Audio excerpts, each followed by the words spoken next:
अस्सलाम वालेकुम, मैं हूं रज़ा मेकियान। आप देख रहे हैं आईआर की न्यूज़। आइए जानते हैं आज की कुछ अहम अपडेट सदीक जान साहब से।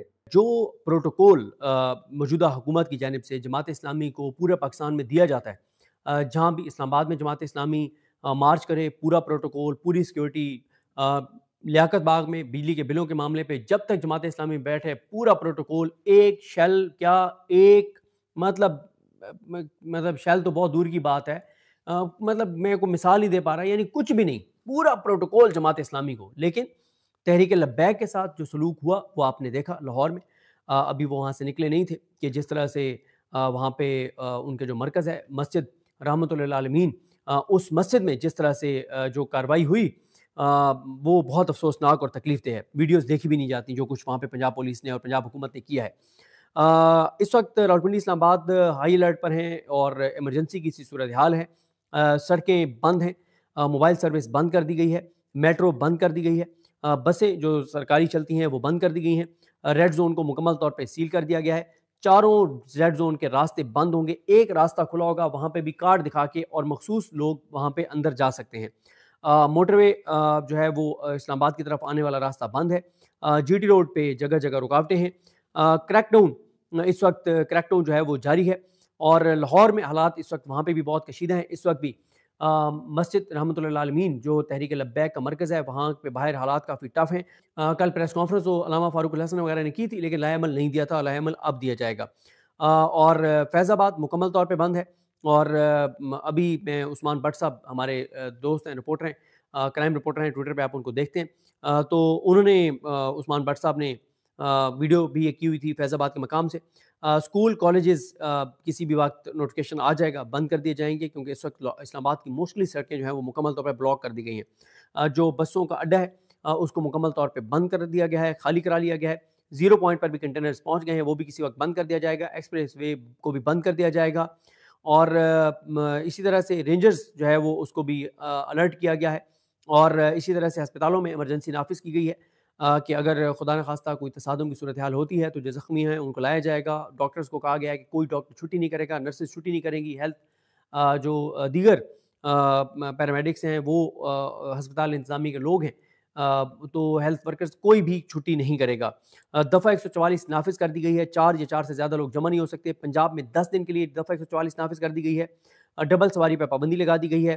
हॉस्टल जो है रावलपिंडी इस्लामाबाद के वो खाली करा लिए गए हैं ज़बरदस्ती। होटल सील कर दिए गए हैं।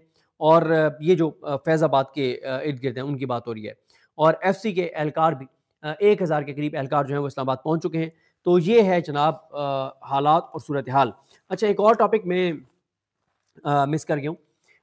वो मैं उस पे सिर्फ हवाला देना चाहूँगा कि जो एक खबर चली है, जो चलवाई गई है, लीक की गई है, या मतलब प्लांटेड खबर है, जिसमें कहा गया है कि जो सुहेल आफरीदी हैं इमरान खान साहब के नामज़द वज़ीर आला केपी के, उनको किसी वक्त भी गिरफ्तार किया जा सकता है। और इस वक्त सोशल मीडिया पे बहुत सी ऐसी इतलात आ रही हैं कि पाकिस्तान ने स्ट्राइक्स की हैं, जो अफगानिस्तान के अंदर। इस हवाले से भी वो बताएंगे कि पाकिस्तान ने की हैं, नहीं की, अगर की हैं तो किन किन टारगेट्स को पाकिस्तान ने जो है वो लॉक किया था, किस किस को पाकिस्तान ने वहाँ पे टारगेट किया, ये तमाम चीज़ें वो बताएंगे।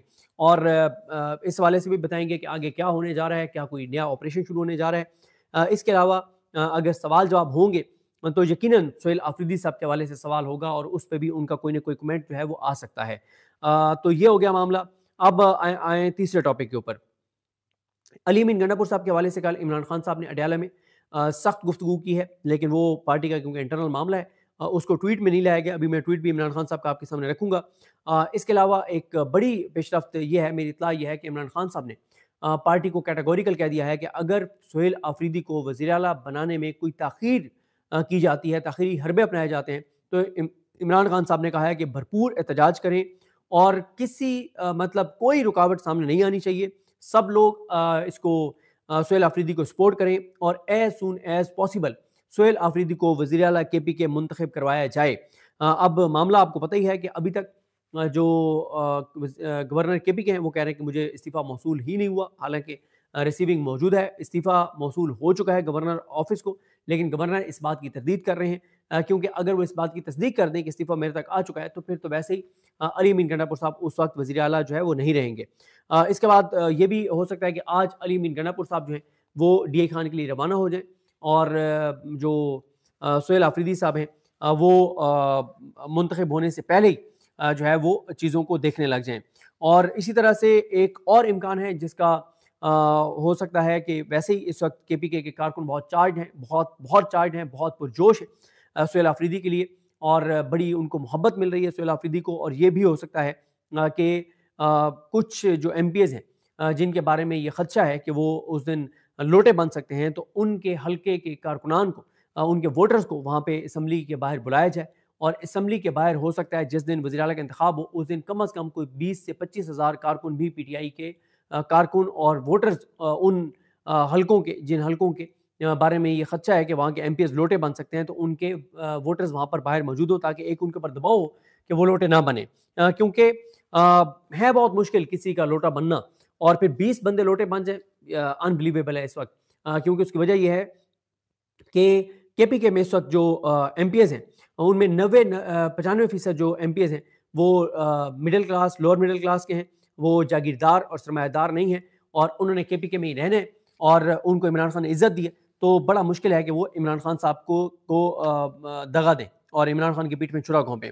और फिर उन्होंने देख भी लिया ना, जो इमरान खान साहब को छोड़ के गया उनका क्या हुआ। जहांगीर तरीन साहब से लेके अलीम खान साहब से लेके परवेज़ खटक साहब तक, अब देख ले जिसने इमरान खान साहब को छोड़ा उसके साथ क्या हुआ। ये सब आपके सामने मिसालें। और जो इमरान खान के साथ खड़ा रहा, सुहेल आफरीदी साहब को देख लें, एक आम वर्कर, पहली बार MPA बने और आज वज़ीर आला के लिए नामज़द हो चुके हैं। तो ये तहरीक इंसाफ में ही हो सकता है, किसी और पार्टी में ऐसा मुमकिन नहीं है। इसके अलावा मेरी इत्तला यह है कि इमरान खान साहब ने अपोजिशन लीडर पंजाब मोइन कुरैशी साहब को सख्त पैगाम भेजा है, और इमरान खान साहब ने कहा है कि अगर आपने कहीं पे कोई कंप्रोमाइज़ किया और आपने कहीं पे कोई नरमी दिखाई तो मैं आपको भी हटा दूंगा। और मेरी इत्तला यह है कि इमरान खान साहब ने कहा है कि अगर मैं अली अमीन गंडापुर को हटा सकता हूँ और इतना बड़ा मैं फैसला ले सकता हूँ, तो इसके अलावा किसी को हटाना मेरे लिए कोई बड़ा फैसला नहीं होगा। और इमरान खान साहब बहुत गुस्से में थे और उन्होंने कहा कि एनफ इज़ एनफ, अब मुझे कोई कंप्रोमाइज शख्स नहीं चाहिए। जो मुझे पता चला कि वो कंप्रोमाइज है, वो चाबी वाला खिलौना है, वो लेला है, उसको मैं फौरी तौर पे ओहदे से हटा दूंगा। काबीना के हवाले से मेरी इत्तला यह है कि इमरान खान साहब ने कहा है कि नई काबीना लेकर आएँ सुहेल आफरीदी, अब देखना है क्या होगा। और इसी तरह से इमरान खान साहब के ट्वीट का मैं जिक्र कर रहा था। इमरान खान साहब का जो ट्वीट है उसमें इमरान खान साहब ने जो चीज़ें डिक्टेट करवाई, गो के मेरी ये भी इंफॉर्मेशन है कि पिछली 2-3 मुलाकातों पे जिन्होंने इमरान खान साहब का पैगाम लाना था, उन्होंने बाद में PTI के सोशल मीडिया की कॉल भी नहीं सुनी। और कल भी ऐसे हुआ है कि जिनको इमरान खान साहब ने पैगाम लिखवाया था, वो पैगाम जो उन्होंने लिखा था जिस पर्ची के ऊपर, वो पर्ची वो वहीं फेंक कर आ गए, और उसके बाद वो सोशल मीडिया वालों का फ़ोन भी नहीं उठा रहे थे। ये मेरी इत्तला है। ज़ाहिर है इमरान खान साहब के बयानी का बोझ, इमरान खान ने खुद कहा कि अगर कोई और उठा सकता तो मैं क्यों अपनी बहनों को इसमें इन्वॉल्व करता।